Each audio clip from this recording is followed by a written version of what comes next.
lo mostró de tal manera que llegó a la cruz y venció al enemigo para que nosotros ahora pudiésemos estar aquí reunidos y glorificar su nombre y alabar su nombre y decirle gracias, Señor, por esa victoria que tú nos has dado.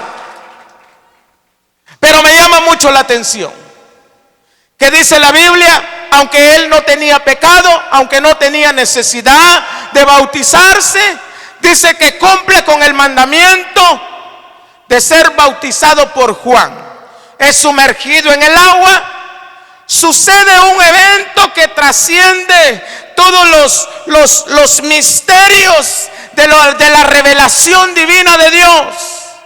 Y lo que sucede es que desciende el Espíritu Santo sobre la vida de nuestro Señor Jesucristo.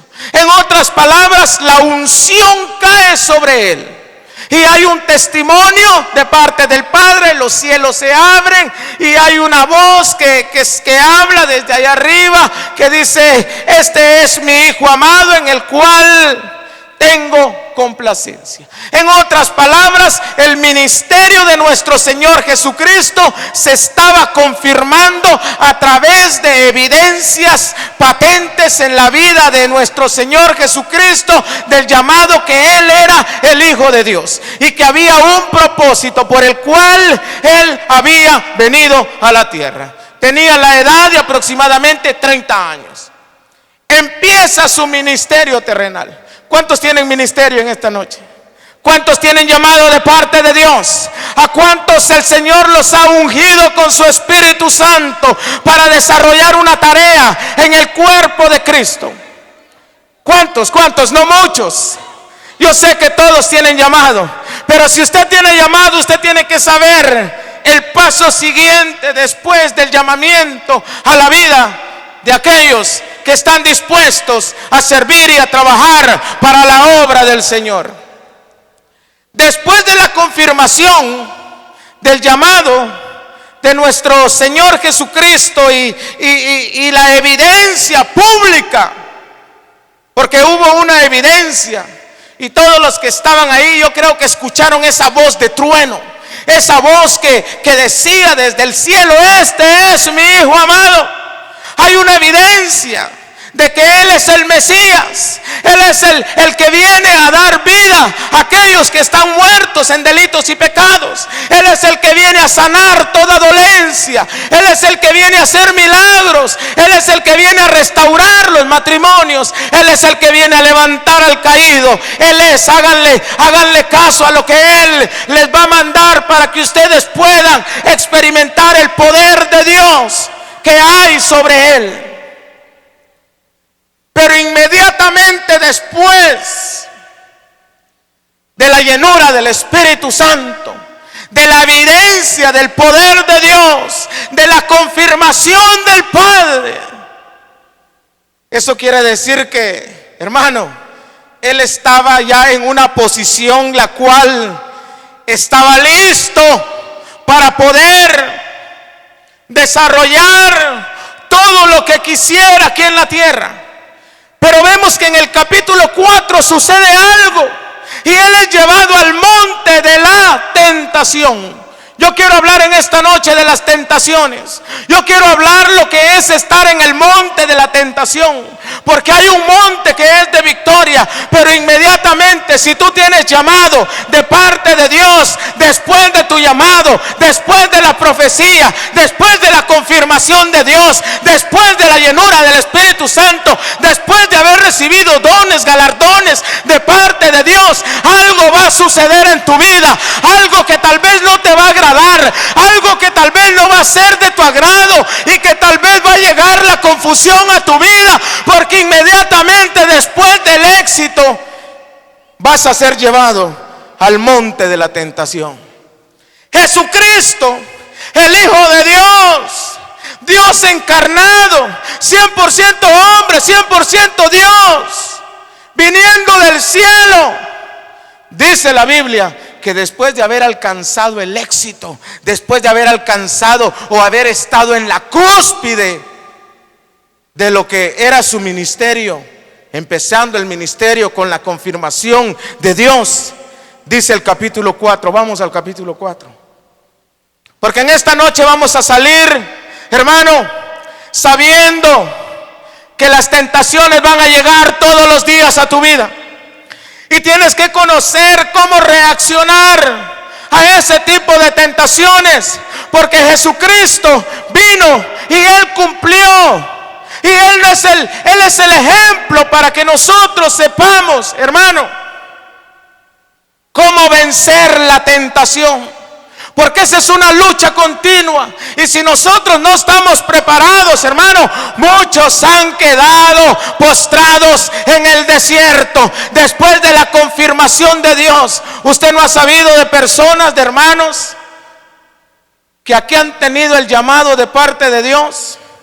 Y ha venido el profeta ungido, porque yo creo que hay profetas de Dios. Hay profetas que hablan conforme la palabra de Dios. Pero no es que Dios haya mentido, y no es que el profeta se haya equivocado. No es que no era palabra de Dios, sino que inmediatamente de la investidura, del llamado a su vida, los llevaron al monte de la tentación. Y no supieron cómo responder en ese monte. Y quedaron postrados en el desierto. Y nos damos cuenta, de hermanos, que después de haberles Dios confirmado su llamado aquí enfrente, los vemos allá afuera, hermano, siendo personas aún peores después de lo que antes eran. ¿Por qué? Porque no supieron cómo controlar las emociones o cómo poder rechazar las tentaciones del enemigo. La Biblia dice, y solamente se lo voy a leer, usted en el capítulo 4 de Mateo, pero Hebreos capítulo 4, en su versículo 15, habla de que nosotros, hermanos, tenemos a un sumo sacerdote, y ese sumo sacerdote es Jesucristo. Y dice la Biblia que tenemos a un sumo sacerdote que no puede compadecerse de nuestras debilidades, sino uno que fue tentado en todo. Hay alguien que conoce tu condición. Hay alguien que sabe de tus debilidades. Hay alguien que sabe de las tentaciones que llegan a tu vida. Hay alguien que sabe de tus debilidades. Hay alguien que sabe quién tú eres. Hay alguien que sabe tus lados flacos. Hay alguien que se conoce muy bien, y ese es Jesucristo. Y Él vino a la tierra. Él sabe lo que es la tentación. Él sabe lo que es ser tentado. Él sabe lo que es enfrentar al diablo. Él sabe lo que es enfrentarse con demonios. Él sabe todas las cosas y Él se compadece de ti. Él te conoce muy bien. Él está dispuesto a darte la mano. Él está dispuesto a decirte: yo ya pasé por ahí, yo te doy la mano, yo me compadezco de ti. No hay motivo de estar tirado, no hay motivo de sentirte mal. Hoy es noche de levantarte. Hoy es noche de decir: Señor, compadécete de mí en esta debilidad que me está matando. Porque hay gente que piensa que ya cae. Mire, ya están a punto, ya están a punto de ceder a la tentación. Yo no sé cuál sea la tentación que el enemigo está apoyando continuamente en tu vida, pero en esta noche tú puedes reprender ese espíritu contrario y con la palabra hacerle frente a cualquier acechanza del enemigo. Y dice Hebreos: sino uno que fue tentado en todo según nuestra semejanza, pero sin pecado.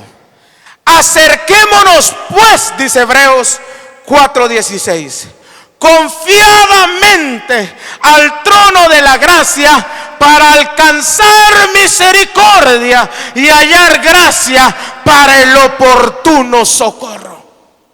En otras palabras, hay una puerta abierta. Si sientes que ya no aguantas esa tentación, si sientes que ya no hay salida, si sientes que ya no puedes con esa carga que tal vez se ha convertido pesada en tu vida, hoy dice el Señor: acércate confiadamente, el velo se ha roto, acércate a Él. Tienes un sumo sacerdote que te conoce bien y sabe tu debilidad. El problema más serio es hacerse el fuerte Y el problema más serio es no encarar nuestro problema y no hacerle frente a la situación que estamos viviendo. Hay gente que le ha dado la espalda al problema. Hay gente que le ha dado la espalda a esa tentación. Hay gente que piensa que está bien, pero está caminando mal. Pero debes de reconocer tu problema y la tentación que estás echando a tu vida para poder alcanzar la misericordia y el socorro de parte de Dios.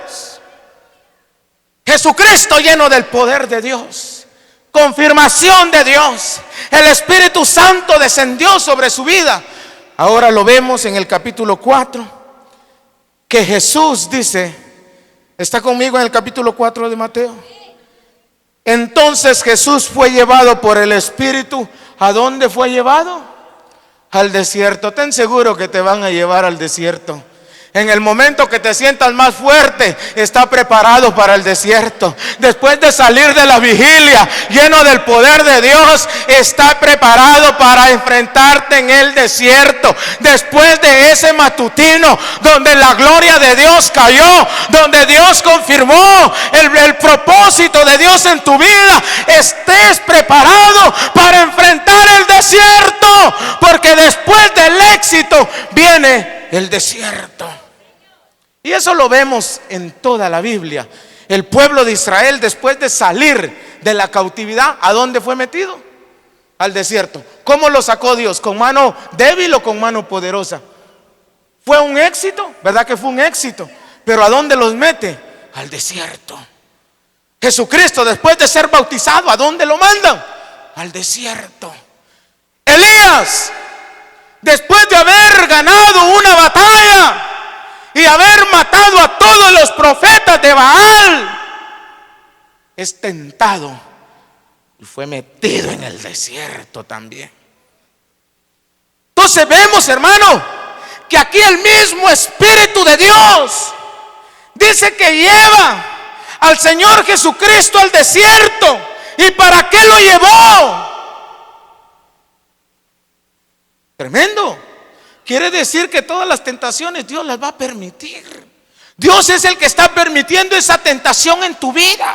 Tú eres el que decides ser un defraudado o ser un victorioso. La victoria está en tus manos. La victoria te la da el Señor. Pero tú tienes que tomar la decisión de cómo vas a enfrentar esa tentación para poder ser más que vencedor, como dice Romanos.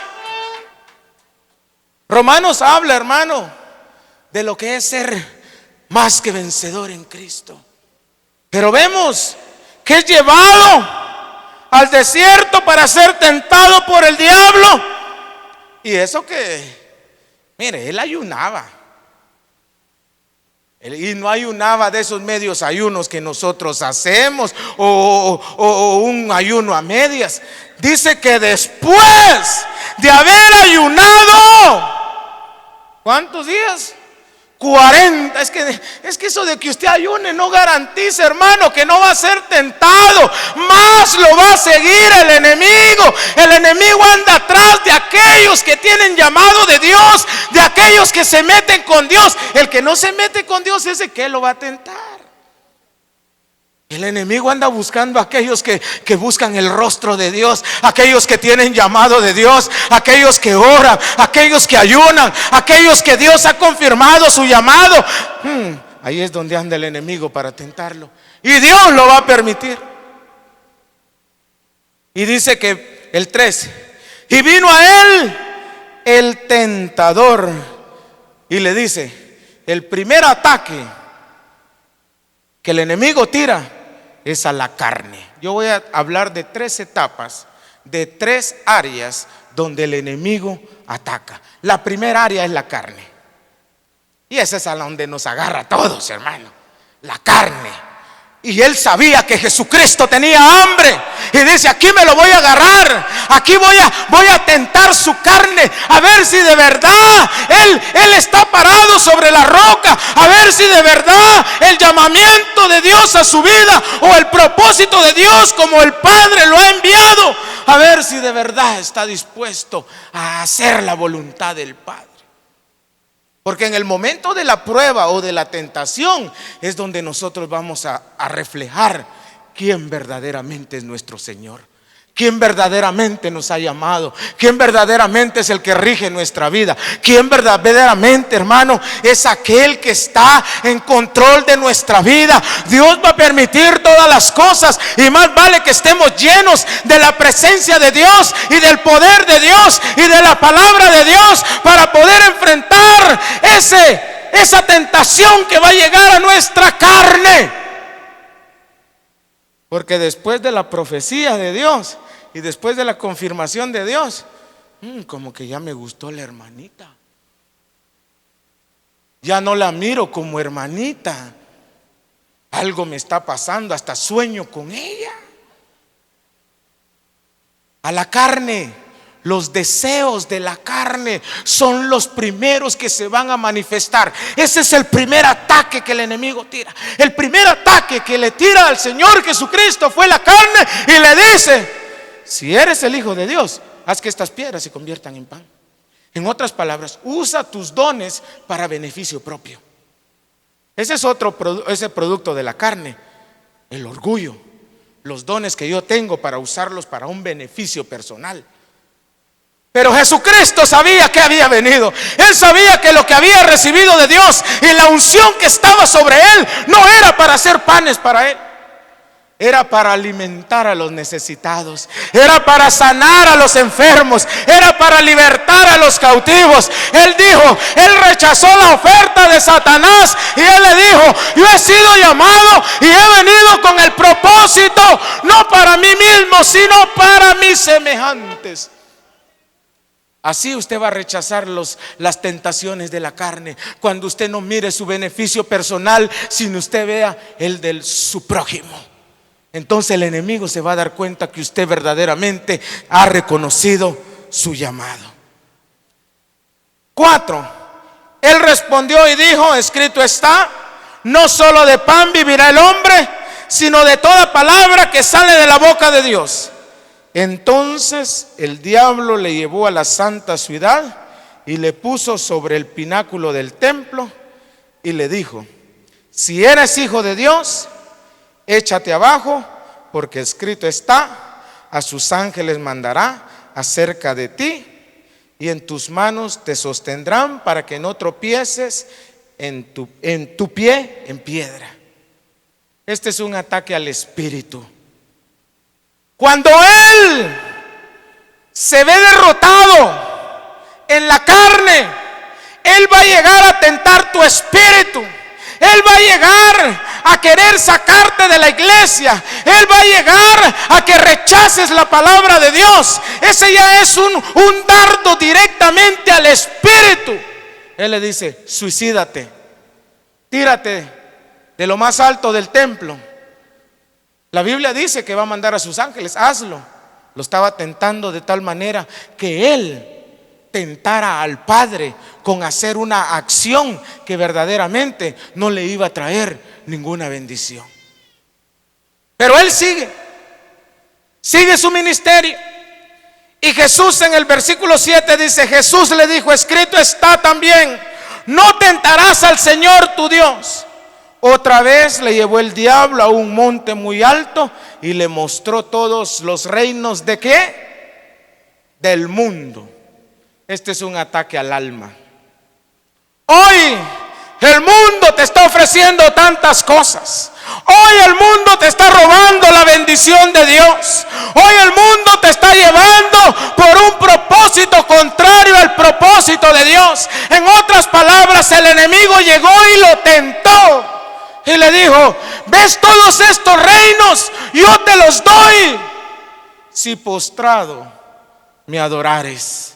En otras palabras, cuando el enemigo no puede tocar tu carne, cuando el enemigo no puede tocar tu espíritu, el enemigo va a tocar tu alma. Pero en algunas de esas 3 áreas va a llegar y te va a tocar para robarte la bendición de Dios y sacarte del propósito de Dios. ¿Cuántos del mundo les tira esas tentaciones? ¿Cuántos han sido tentados en no venir a la casa de Dios por irse a una fiesta? ¿Cuántos han sido tentados de irse al cine y no venir a la casa de Dios. Esos son los placeres del mundo. Lo que el mundo te ofrece, lo que el mundo te pueda dar, lo que el mundo pueda cambiar según el propósito de Dios. Pero tú tienes una responsabilidad de alabar a tu Dios y de venir a la casa de Dios y darle culto a Él y rechazar toda tentación que el enemigo quiera poner en tu vida para perder la bendición de Dios. Todo esto te daré, le dice. Él no aceptó la oferta. ¿Por qué? Porque él sabía su propósito. Él sabía para qué había sido llamado. Entonces vemos tres áreas, que yo voy a hablar de esas tres áreas, porque hay un personaje llamado David, que él enfrentó esas tres áreas y en las tres áreas cayó. Hoy voy a hablar mal de David. Todos hablan bien de él y hoy yo vengo a hablar mal. Porque él había experimentado la caída. Por eso escribía como escribía. Él había conocido la mano poderosa de Dios. Que no importa dónde tú hayas caído, hay un Dios que te puede levantar. Tal vez ya cediste a esa tentación, ya caíste en el pecado y tal vez piensas que nadie se ha dado cuenta, pero Dios conoce tu condición y Dios está dispuesto a restaurarte nuevamente y a ponerte en la posición que tú mereces. A David lo restauró. A David lo limpió. Pero vamos a ver el proceso, hermano, de cómo es que uno a veces por negligente cede a las tentaciones que el enemigo trae a nuestra vida. Hablé de Elías. Elías se enfrentó a lo mismo. Vio la gloria de Dios en el monte Carmelo, pero al día siguiente él andaba huyendo porque Jezabel lo había amenazado. Ese es un ataque al alma.